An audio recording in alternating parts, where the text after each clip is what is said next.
Brie. Why do you have to be such a Heather? Why do you have to be such a bitchy white girl? Hello everyone, I am Mecha42, your favorite YouTube harpy, and no, I am not going to stick by other women when they pull shit like this. Flat out racist, sexist bullshit like this. Brie Larson isn't letting her Captain Marvel press tour be overwhelmingly white and male. Bitch, who the fuck you think is watching your movie? Seriously, Brie, do you really just think that you can just handpick your perfect little diversity rainbow of fans? Or are you gonna bring in comic book fans? And you want to maybe not insult your viewers? Can you do that just for 1 second? Your audience, the people who pay your salary by buying your movie tickets. Now I know you've already been paid. I know you've already got your paycheck. Oh Lord. The Oscar-winning actress is taking an active role in ensuring her blockbuster press tour remains exclusive. I mean, inclusive, except to white and male people, apparently. Maybe she should exclude herself. You know, she looks pretty white to me. Little lily white girl from and her dad French Canadian. Yeah, we read up on you. You're a little lily white girl. You're a little Heather. And you're playing the bitchy mean girl. Stop it. So in case you guys are wondering, I came to the revelation last night that basically Brie Larson is kind of playing this and herself quite a bit, like every 80s bully, every 80s, female rich girl who gets like a BMW on her 16th birthday. She throws the party and invites the kind of dumpy girl too sarcastically and then bullies her for showing up. That type, the one that'll say, oh yeah, it's a costume party. Then you come and it's not a costume party. Oh, I'm sorry. I thought I told you it was a regular party. I don't know where you got the idea it was a costume party. I'm sorry. And meanwhile, she laughs at her other bitchy rich friends behind your back. Yeah, that is that expression. That is who I would cast in that role. Okay, I don't know if she's like that in real life. Everything I've ever seen about her suggests she's kind of like that in real life. From the Stan Lee photo to just the attitude. She's a Heather. Let's see what this article has to say. Brie Larson is committed to making the press tour for Captain Marvel as inclusive as possible. For her recent interview with Marie Claire, the Oscar-winning actress handpicked Kia Brown to be her interviewer. Brown called the designation the biggest opportunity she's ever had in her career and noted that nobody usually wants to take the chance on a disabled journalist. Oh, you really did that, didn't you?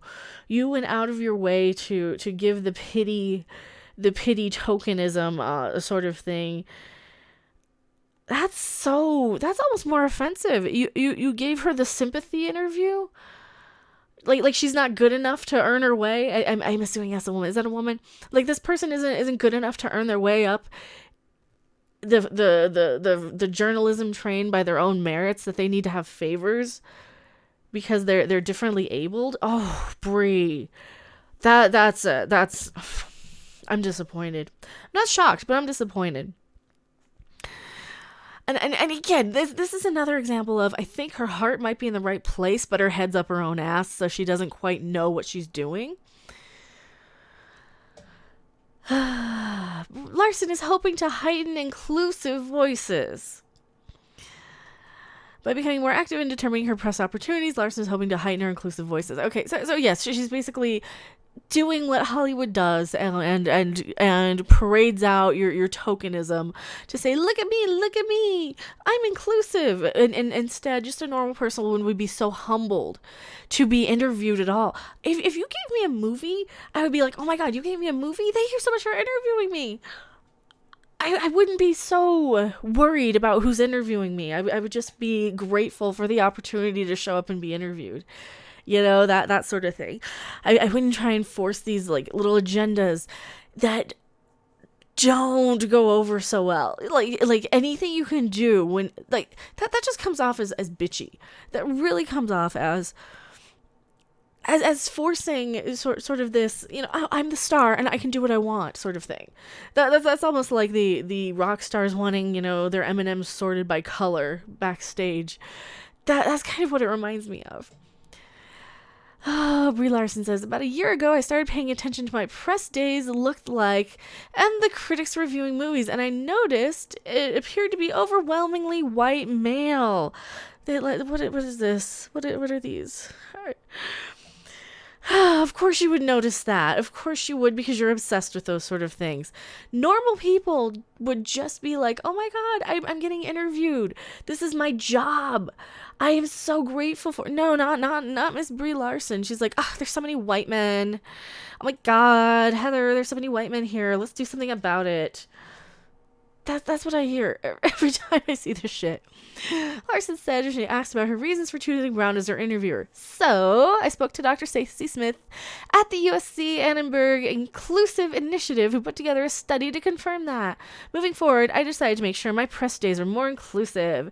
After speaking with you, the film critic Valerie Complex, and a few other women of color, it sounded like across the board, they weren't getting the same opportunities as others. When I talked to the facilities that they weren't providing it, they all had different excuses. Okay. Again, heart in the right place, head up your own ass to do it. Maybe instead of doing this thing where you demand that you're putting down white men with this well-meaning, and it comes across as such a shallow, stupid thing, though, because you're not thinking, like I said, heart's in the right place, heads up your own ass. Again.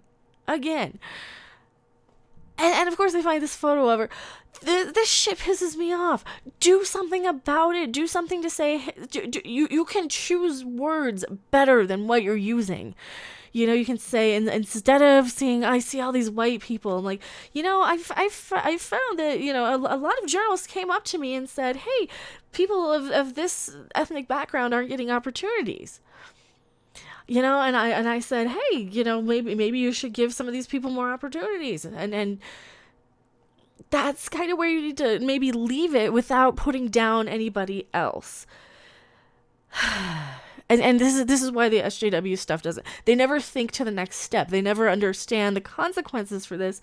Is that by doing this, you're causing this sort of discrimination that you're trying to fight against. You're causing the actual discrimination. And I don't want to hear the SJW argument of, oh yes, white privilege, blah blah blah blah blah.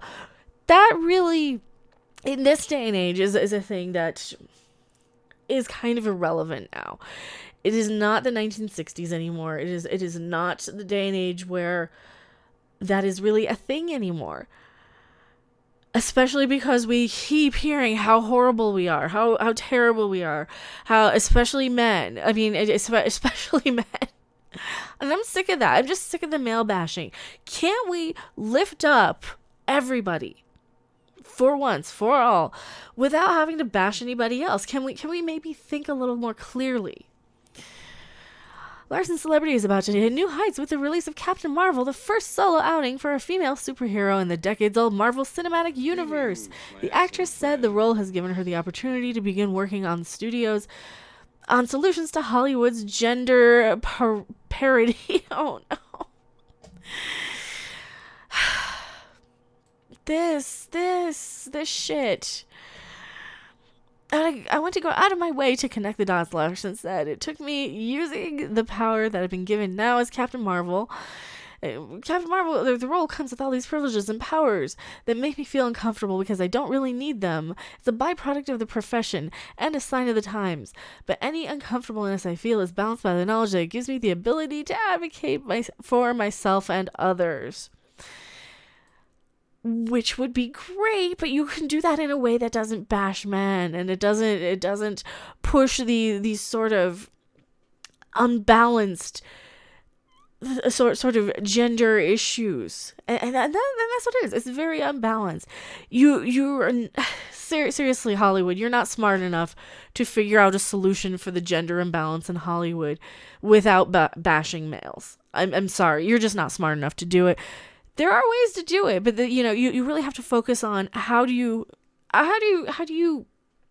create good quality roles and programs for people to actually get into the film industry. Maybe set up charities to give people all the opportunities they might not have necessarily had without forcing anybody else out of the roles. Maybe bring back apprenticeships, maybe bring back that sort of thing. Because here's the thing, you're going to probably find that a lot of women, and then this is more of an answer to Kathleen Kennedy's like crazy if there's no female cameraman there's no female this or that or other in the entertainment industry. You might find that a lot of women, once they kind of get behind the scenes and realize the physical work that kind of goes into behind the scenes production, some people might not want to do it, and some women might not want to do any physical work. That's why they don't want to be like lighting electricians, camera operators. Some women might die for the opportunity to do that. And I know Brie Larson is more talking about the reporters and the journalists. Keep in mind though, that the people that usually interview celebrities on these press junkets are the very virtue signaling, very much token hire sort of shill, commercial advertisement news article sort of sites out there. So you gotta kind of take whatever she says with a grain of salt anyway. That, yes, this one person said there weren't any opportunities. Do we really do what? How do we have proof of that? You're just going by the hearsay. Am I saying I hate white dudes? No, I'm not. But if you make the movie there's a love letter to women of color, there's an insanely low chance a woman of color will have a chance to see your movie and review your movie. But you didn't, though. You're not. You know what? Then maybe Brie, you should have resigned your role. If you cared that much, you would have resigned, and you would have been, what's her name, Monica Rambeau. I'm totally forgetting her name. The other Captain Marvel. The one from the 80s that a lot of people like. Kind of, I think it was the 80s. Maybe it would have been that Captain Marvel who was a woman of color. If you cared that much. I mean, seriously. It's again. Heart's in the right place, your head's up in your own ass, because you won't actually release your own job. You won't actually release your own job to this. Because as we know, Captain Marvel was a woman of color, like probably the most popular one. And here's your ad for Captain Marvel. Yes. Oh, and Larson made headlines last year for calling out gender imbalance of the film criticism world while accepting an award at the Crystal Plus Lucy Awards. Larson called the lack of equal representation among critics an issue that's been bubbling. Guess what? I'm a female critic, and I don't like your attitude. Come, how would it have me interview you if you're so concerned, or you don't care about me because I'm white or mostly white? For all you know, right? You don't care about what my opinion says because I don't go along with your little message. Oh, are we tired of Brie Larson yet? I think, is she killing her own movie? I think she's killing her own movie here. Tell me what you guys think. I am Mecha Random 42, and I have a few SJW things coming up too. Holy shit! Thank you guys so much for watching. I will see you guys on the next video or live stream. Bye. Thanks for watching. If you liked it, make sure to hit that like button. And if you want to see more, don't forget to subscribe. See you in the next video. Bye!